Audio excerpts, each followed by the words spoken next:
Nothing is going on record. Shri Amit Shah to move a motion for consideration of the Delhi Municipal Corporation Amendment Bill 2022. प्रस्ताव करता हूं कि दिल्ली नगर निगम अधिनियम 1957 का और संशोधन करने के लिए विधेयक पर लोकसभा द्वारा पारित रूप में विचार किया जाए। ये बिल एमसीडी के एकीकरण का बिल नहीं है मान्य, ये बिल केजरीवाल फोबिया बिल है। अरविंद केजरीवाल से आपको डर लगता है। दिल्ली सरकार का सौतेली मां जैसा व्यवहार ये तीनों नगर निगमों को काम करने से अच्छे से इन्होंने कहा कंक्लूड कीजिए। सौतेली मां, ये गृह मंत्री का शब्द है सर। गृह मंत्री के शब्दों का जवाब नहीं दूंगा सर। सौतेली मां उन्होंने कहा। ये बिल एमसीडी के एकीकरण का बिल नहीं है मान्य, ये बिल केजरीवाल फोबिया बिल है। अरविंद केजरीवाल से आपको डर लगता है, आपकी हिम्मत नहीं है चुनाव लड़ने की। 56 इंच का सीना लेके प्रधानमंत्री जी चुनाव छोड़ के भाग गए। केजरीवाल को रोकने के लिए कह रहे हमें एमसीडी चलानी है, एमसीडी चलानी है। संजय सिंह, मैं अरे क्या क्या बोला गया सर? नहीं नहीं, don't go in the sir क्या क्या बोला गया? Don't make personal comment. क्या क्या बोला? Don't make personal. मैं आ रहा हूं, मुद्दे पे आ रहा हूं सर। मानवर, ये केजरीवाल फोबिया बिल है। केजरीवाल से इनको डर लगता है। रात के सपने में इनको केजरीवाल आते हैं। मान्यवर, उन्होंने कहा कि केवल और केवल भय के कारण ये बिल लाया गया है। भय किस बात का भाई? चुनाव के हार का भय? हम तो लोकतंत्र में मानते हैं हार कभी भी किसी की भी हो सकती है, हमारी भी हो सकती है, आपकी भी हो सकती है। किसी जनता जो तय करेगी वो जीतेगा, नहीं करेगी वो नहीं करेगा। मगर एक मैं छोटा सा सवाल पूछना चाहता हूं, भय किसको है मान्यवर? क्यों अभी चुनाव कराना है? 6 महीने बाद करोगे तो हार जाओगे क्या? भय किसको है? हम एक व्यवस्थापन खड़ा करने के लिए 6 महीना मांग रहे हैं, तो बाद में हार जाओगे क्या? लोकप्रियता डाइल्यूट हो जाएगी क्या? चुनाव हारने की गाथा बता रहे थे गृह मंत्री जी, बहुत ध्यान से सुनिएगा। और मैं ऐसा मानता हूं कि वो लोग राजनीति में कायर होते हैं जिनके अंदर सच सुनने का साहस नहीं होता। आपने बहुत अच्छा किया बताया, उत्तर प्रदेश में हमारी जमानतें जब्त हुई। बहुत अच्छा किया बताया आपने कि गोवा में हमारी जमानत जब्त हुई, उत्तराखंड में हुई। मैं सोच रहा था 51 से निकालूंगा तो आप ज्यादा शर्मिंदा हो जाएंगे, लेकिन मैंने कहा बात से ही शुरू करते हैं। शुरू कर रहे हो सर। ये 80 में चुनाव में लड़े, तमिलनाडु में 0 सीट आई। 84 में लड़े, 0 सीट आई। 89 में लड़े, 0 सीट आई। 91 में लड़े, 0 सीट आई।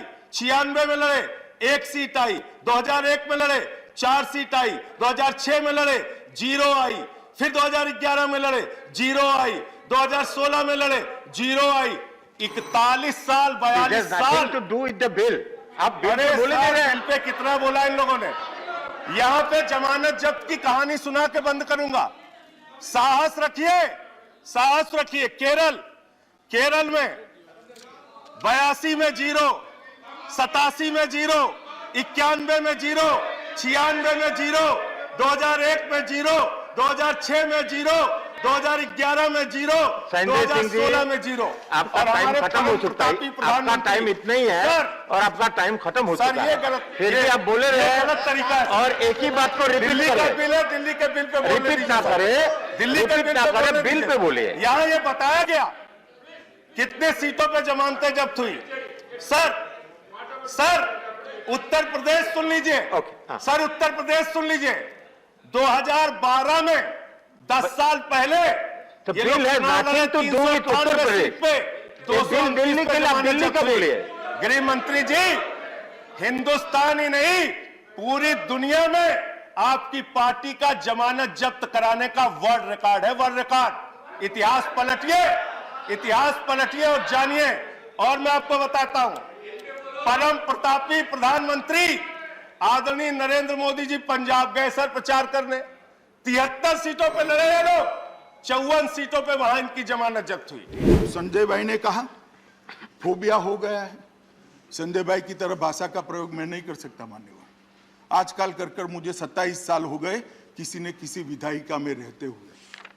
मैं ऐसी भाषा का प्रयोग नहीं कर सकता, परंतु सदन की मान्य भाषा में जवाब जरूर दूंगा और मेरा अधिकार है मान्यवर। उन्होंने कहा कि फोबिया हो गया है। अरे भाई, फोबिया कैसे होगा, किसको होगा?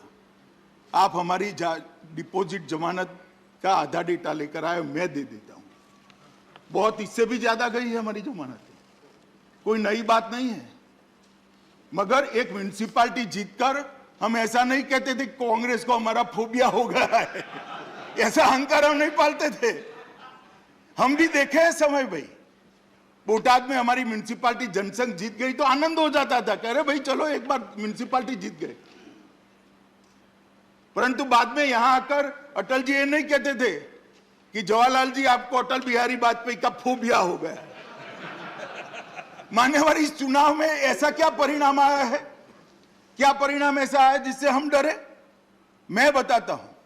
उत्तर प्रदेश के अंदर उनको 0.38% वोट मिला है आप पार्टी को, और 349 डिपॉजिट जब्त हो गई, और 306 जगह नोटा से भी कम वोट मिला है। नहीं, मैं फोबिया का जवाब दे रहा हूं रमेश भाई, हमें फोबिया होने का कोई कारण ही नहीं है। मैं जवाब देता हूं पूरा। उत्तराखंड में 68 जमानत जब्त हो गई 70 में से, गोवा में 39 में से 35। प्लीज प्लीज प्लीज बोलता हूं मैं। माननीय एलओपी प्लीज प्लीज सीट पर बैठकर बात करें। माननीय एलओपी प्लीज प्लीज प्लीज। और मान्यवर, कोई माननीय गृह मंत्री अभिषेक मनु सिंघवी जी ने कहा, प्लीज, अभिषेक मनु सिंघवी जी ने कहा कि हम भय से और भय के आक्रांत से बिल लेकर आएंगे।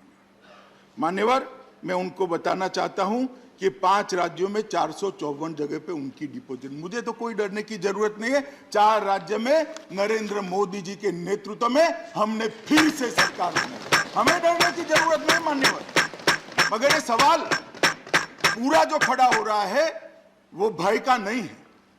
जिस प्रकार का, अब मैं फिर से सवाल कहता हूं, फिर से शब्द प्रयोग करूंगा, सौतेला व्यवहार आप पार्टी की सरकार ने तीनों निगमों के साथ किया है, इसके कारण ये बिल लेकर आना। सौतेली मां कौन है, सुनो जरा ध्यान से।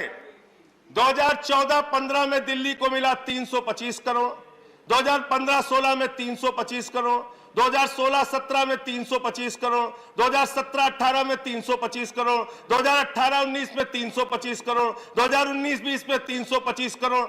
सर, जब से आम आदमी पार्टी की सरकार बनी है, लाखों करोड़ रुपए का टैक्स दिल्ली की जनता देती है, मात्र 325 करोड़ रुपए आप हर साल देते हैं। और हमने एमसीडी को कितना दिया, माननीय गृह मंत्री जी जरा 2 मिनट ध्यान से सुनिएगा। एमसीडी को सर आप वाइंड अप कीजिए, आपका टाइम खत्म आप हो देखिए चुका है। मुद्दे पे बोल, आप कहिए तो फिर नहीं मुद्दे का कोई सच आप नहीं कहिए है, तो नहीं बोलते सर। टाइम कॉन्स्टेंट है, आप नहीं बोलते। दिल्ली से जुड़ा हुआ मुद्दा, ये मुद्दा भी नहीं सुनने देंगे। एमसीडी का मुद्दा तो वो सुनने दीजिए सर। आखिरी 1 मिनट आपको दे रहा हूं, आखिरी 1 मिनट। ऐसे करोगे तो फिर कोई बोल नहीं पाओगे। इतना कमजोर मत समझना, इतना कमजोर मत समझना।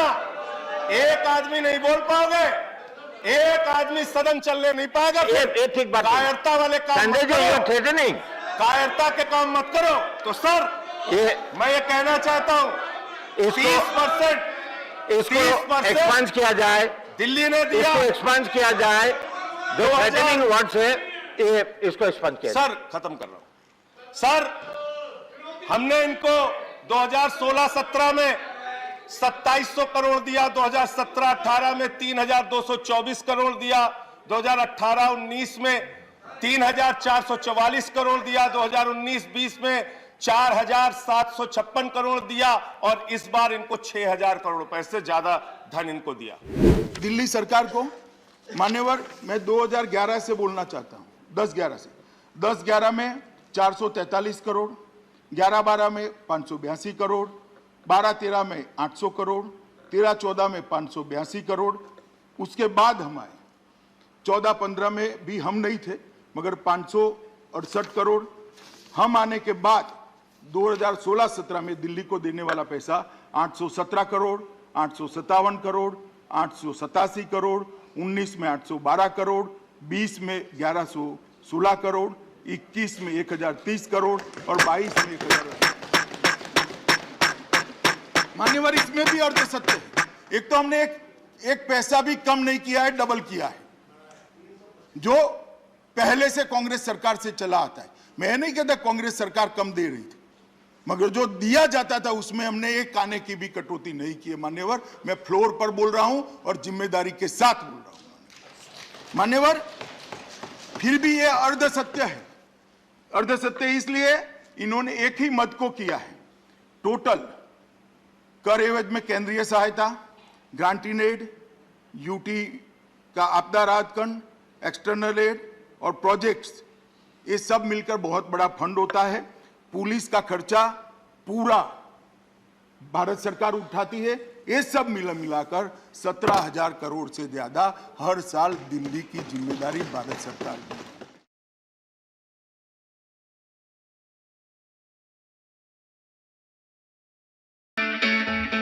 It's great to see you here. Thank you for watching our work.